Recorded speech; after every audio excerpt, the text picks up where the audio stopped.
أعوذ بالله من الشيطان الرجيم بسم الله الرحمن الرحيم وماذا عليهم لو آمنوا بالله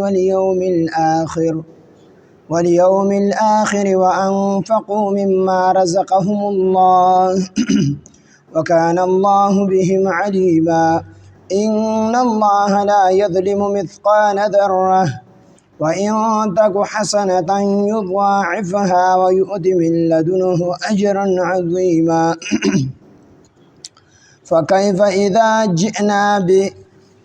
إذا جئنا من كل أمة بشهيد وجئنا بك على هؤلاء شهيدا يومئذ يود الذين كفروا وعصوا الرسول لو تسوى بهم الأرض ولا يكتمون الله حديثا صدق الله العظيم رب اشرح لي صدري ويسر لي أمري واحلل عقدة من لساني يفقه قولي رب زدني علما سبحانك لا علم لنا إلا ما علمتنا إنك أنت العليم الحكيم سورة نساء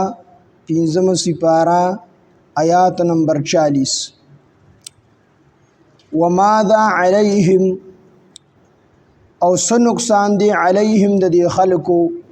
لو آمنو کچری ایمان راوړی وو بالله په الله باندې والیوم الاخر په ورځ د قیامت باندې دی آیاتونو کې الله پاک جل شانه کفار او مشرکین ته تنبیه ورګي چې د دې خلکو بس نقصان شو کو د خلکو په الله باندې او د الله په ورځ د آخرت باندې د خلکو ایمان راوړی وي او دا ډیر آسان کارو چې په الله ایمان راوړی وي په ورځ د آخرت ایمان راوړی وي او خپل مالونه د الله په لار کې خرج کړي وي نو دا دومره ګران کار خو نو آسان کارو دی ولې دا کار اونکو نو دا آسان کار اونکو د آسان کار په بدله کې د آخرت اغلوی تاوان چې کوم د خپل ځان لو نو دی آیاتونو کې الله پاک جل شانه دی کې مشرکین او کفارو ته تنبیه ده اغه ته چې کوم دی متنبه کول دی اغه چې هغه سوچ وکي په دې خبره باندې چې موږ ایمان نه وروړو په الله باندې او موږ په ورځ د آخرت باندې ایمان نه وروړو نو سوچ او بچار شي وکي نو په دې خبره او مجبور شي چې داخله کو بیا ایمان وروړو ودلت الله فرمای وماذا علیهم او څه نقصان بشو د دې خلکو لو آمنو کاش دوی ایمان راوړي وي بالله په الله باندې والیوم الاخر او ورځ د قیامت باندې وانفقوا او دوی خرج کړي وي مما د هغه نه رزقهم الله چې الله ورکړي دي دوی ته وکان الله او دی الله تعالی بهم په دوی باندې علیما پوها ان الله بشک الله تعالی لا یظلم ظلم نکوي مثقال ذره د ذره په مقدار وان تک حسنه کو شریوی د ذره حسنه نیک سنیگی نو یضاعفها دوچند بکی دینه کې لره الله پاک ويؤتي او وربکی من لدنه د خپل طرفنا اجرا عظیما اجر ډیر وي دی آیاتونو کې الله پاک جل شانه فرمایي چې الله پاک به پورز د قیامت په چا باندې ظلم نکي د مسقال ذره چې ذره دا ذرتون دا چې کوم دی سور میږي ته ویل شي سور میږي نه وډوږي هغه ته ویل شي او عربي د کمزوري چیز د لپاره استعمالي او بعض مفسرین وایي په دې نور چې کوم کمره کې یا روشندان کې کوم دا نور لګي انور دا شواګانې چې راځي په دې شواګانو کې دا واړه ذرات ګرځي دغه ته چې کوم دی ذره ویل شي ذره د تقسیم نور نه کوي دا د دینه وړو کې چیز بل په دنیا کې نه وي هغه ته ذره ویل شي نو الله به ذره په مقدار باندې پچا باندې ظلم اونکي چې کم سړي څومره نیکی کړي دا هغه ثواب به ته الله پاک پورا ورکي هغه ثواب به نشي کومولې دا هغه نیکی ځای کولې نشي بلکې پورا به ته الله پاک جل شانه ثواب ورکي نو ان الله بشک الله تعالی لا یظلم ظلم بنکوي مثقال ذره د ذره په مقدار باندې ظلم هوسګه و ان تک حسنه کوچریدانی کی و ان تکو کوچریوی دغه ذره حسنتن سنیگی کو دا ذره دا نیکی وي نو یضاعفها نو دو چنده به کې دی نیکی لره الله ظلم خو نه کوي او الله پاک جل شانه احسان کوي په خپلو بندګانو باندې د یوې نیکۍ ثواب کم نه کمه درجه دا ده چې الله رب العزت چې کوم دی یو په لس باندې ثواب ورکړي یو په لس باندې د یوې نیکۍ ثواب دا د کم نه کمه درجه ده نور الله پاک جل شانه یو په 200 باندې ورکړي یو په 100 باندې راکړي بعضی اعمال داسې دي چې الله پاک جل شانه د بعضی روایتونو معلومیږي چې الله پاک د هغې اعمالو یو په 100 باندې بدله ورکړي او والله یضاعف لمن یشاء الله چې څومره غواړي دوشنده کوي برغوي چې څومره غواړي الله پاک دا ثواب زیاتی د الله سره د زیاتولو څه مقدار الله نه دی مقرر کړی خو کم نه کم درجه دا ده چې الله د یوې نیکۍ بدله دا یو په لس باندې ورکړي وان تکو کو چریوي حسنتا دغه ذره څه نیکي یضاعفها دوچنده بکي الله دغې نیکۍ لره ويؤتي او وربکی من لدنه د خپل طرف نه هغه ته اجرا عظیما اجر ډیر لوی اجر الله پاک جل شانه به ورکی فكيف پس بیا به څه حال وي اذا جئنا هر کله چې مونږ راولو من کل امه د هر امتنا بشهید یو گواه وجئنا او مونږ راولو بکا تعالی اے پاک حبیبا علی هؤلاء په دې خلکو باندې شهیدن گوا په ورځ د قیامت په الله پاک جل شانه هر امت باندې خپل خپل پیغمبر دا گوا کوي پیغمبر براشي الله رب العزت په دې تپوسو کی تا د قوم ته تبلیغ کړي او الله ما د قوم ته تبلیغ کړي دي مثال نوح علیه السلام براوري نوح علیه السلام نه الله رب العزت تپوسو کی تا د خپل قوم ته تبلیغ کړي مې الله پاکه دی به دا پیغمبر به گواو کې چې پلان کو کسانو خبره منلې وه د نورو نه منلې اقوم به الله رو غواړي نو کوم به وشي الله پاک ته موږ ته تبلیغ نه دی کړی نو الله پاک جل شانه ته به حضرت نوح علیه السلام او عرض کې چې الله پاک ما سره گواهان شته دي نو د نبی علیه السلام امت پراوي نو دا امت په حضرت نوح علیه السلام په صداقت باندې گواهی ورکړي چې نوح علیه السلام رښتیا وو نو خلق کو اعتراض وکي چې نبی علیه السلام د امت خو په هغه دور کې نو دی ته الله وي تاسو هغه وخت نه وای نو دی به ورته وایي چې الله پاک مونږ نو استاد قرآن مونږ ته بیان کړی دي او استاد پیغمبر مونږ ته بیان کړی دي رسول الله صلی الله علیه وسلم په خپل امت باندې گواهی وکي چې زما د امت ټیک وي دی ته الله پاک ته قرآن کې ویلو چې نوح نحنیم سو کاله چې کوم دی تبلیغ کړی او ما ورته چې کوم دی فرمایي نو نبی علیہ السلام به خپل امت باندې گواهی وکي نو دا معنا د آیات چې فکیف سحال بوي اذا جئنا هر کله چې مونږ راولو من کل امه د هر امتنا بشهید گوا وجئنا او مونږ راولو بکتالرا علی هؤلاء په دې خلکو باندې شهیدن گوا او دا مطلب راځي چې هر پیغمبر په خپل قوم باندې گواهی کوي د خپل امت نیکان باغی به دغه د نیکي گواهی وکړي چې دین نیکی کړي دا او د خپل امت بدن دغه د بدای گواهی وکړي چې دی بدی کړي دا د کشن رسول الله صلی الله علیه وسلم په خپل امت گواهی کوي نو په دې کې چې کوم خلکو شرک او دغه کړي د کفر کړي دي باغی هم نبی علیه السلام گواهی کوي چې دا خلک مشرکانو دي تما قسمه معجزې پیش کړي وي خودی زما خبره نو منل الله پاک دی شرک کې او کفر کې مبتلا و دغه نه توبه نه استری لہذا د خلکو ته عذاب ورک نو دا هم په خپل امت په نبی علیه السلام گواهی کی عبد الله بن مسعود رضی الله عنه فرمای چې نبی علیه السلام ما ته فرمایل چې ما ته قران ووروا ما ورته وی چې الله پیغمبر قران هو پتا سو باندې نازل لې زب څنګه تاسو ته قران ووروا نبی علیه السلام فرمایل چې زما زړه غواړي نو ما ورته سوره نساء تلاوت شروع کو خو جار کله سدي زه تر ورسم چې فكيف اذا جئنا من كل امه بشهيد وجئنا بك على هؤلاء شهيدا رسول الله صلى الله عليه وسلم ما تو فرمایل چې عبد الله بن مسعود بس ما بس کړل او ما چې کله نبی علیه السلام ته پورته وکتل د رسول الله صلی الله علیه وسلم د سترګو مبارکونو اوخ کرا روانه جړل نو تفسیر روح المانی لیکلی دی چې د شاهد دا حال دی چې هغه ګواهي ورکوونکی دی چې د هغه دا حال دی چې د سترګو مبارکو نه اوښکې بهیږي، نو چې کوم مشهود علی ده چې په چا باندې به چې نبي علیه السلام ګواهي کوي د هغې خلکو په ورځ د قیامت باندې څه حال ډېر خطرناک حالت دی. الله پاک دې مونږ تاسو بچ کړي د دین چې نبي علیه السلام ګواهي وکړي چې دې کس ګناه کړی دی،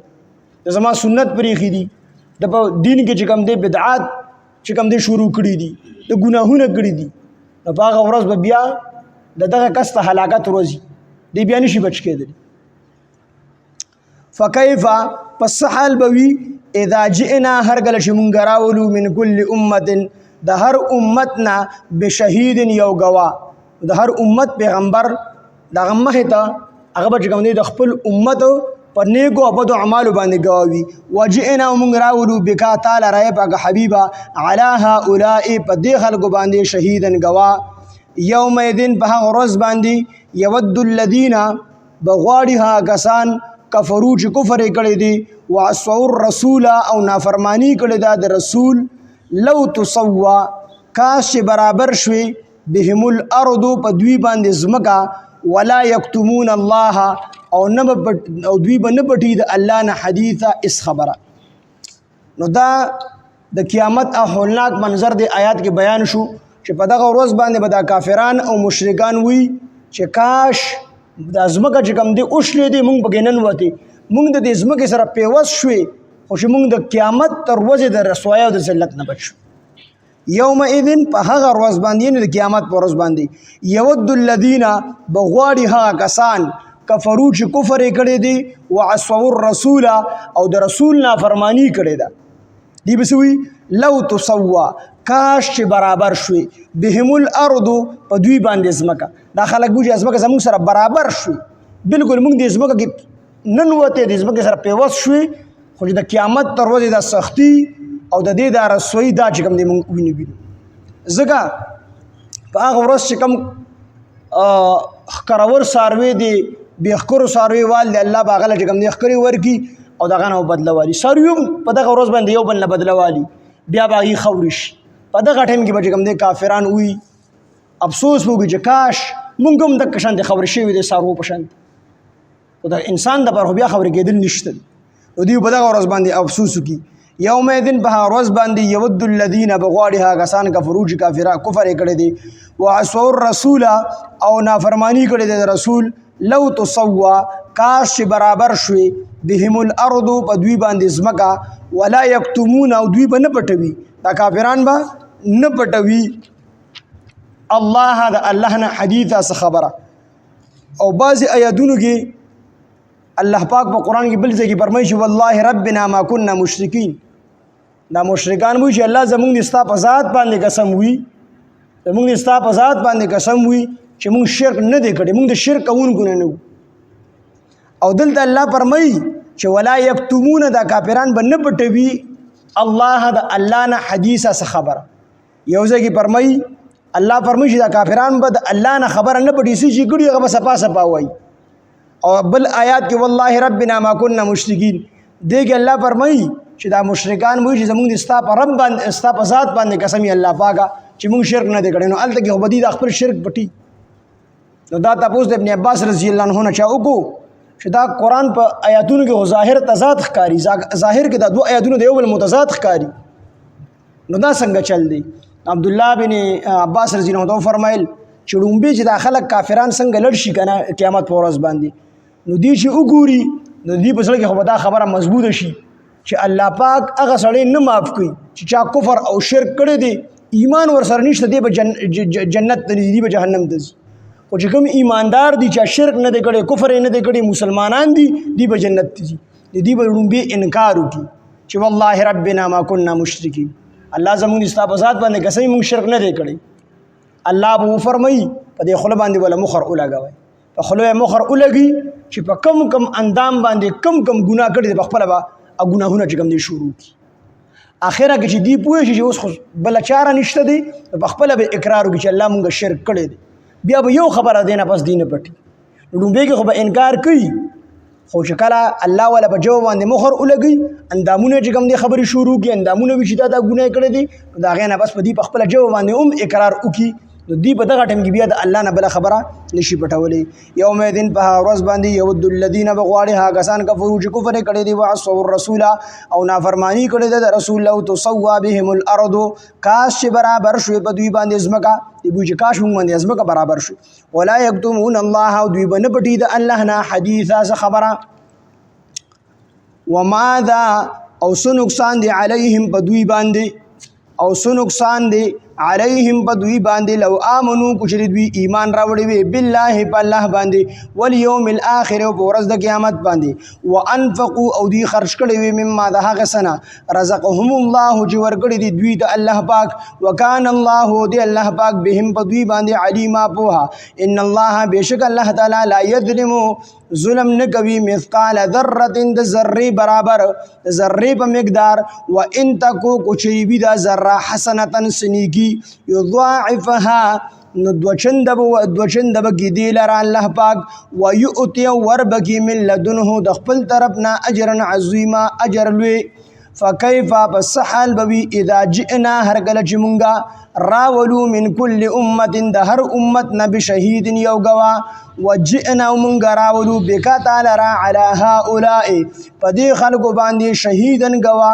یوم دن بها ورځ باندې یود الذین بغواړي ها کسان کفرو چې کفر کړي دی واسو الرسول او نافرمانی کړي د رسول لو تسوا دی بوی کاش چې برابر شوی بهم الارض په دوی باندې ځمکه ولا یکتمون الله او دوی بن پټوي د الله نه حدیثا خبره وماذا علیهم او سو نقصان دی علیهم په دوی باندې لو آمنو کچر دوی ایمان راوړي وي وماذا علیهم او سو نقصان بو علیهم په دوی باندې او سو نقصان بشي علیهم د دوی لو آمنو کچر دوی ایمان راوړي وي بالله په الله باندې والیوم الاخر ورځ د قیامت باندې وانفقوا او دوی خرج کړي وي مما د هغه سنه رزقهم الله چې ورکړي دي دوی ته الله پاک وکانه الله او دی الله پاک بهم په دوی باندې علیما پوها ان الله بشک الله تعالی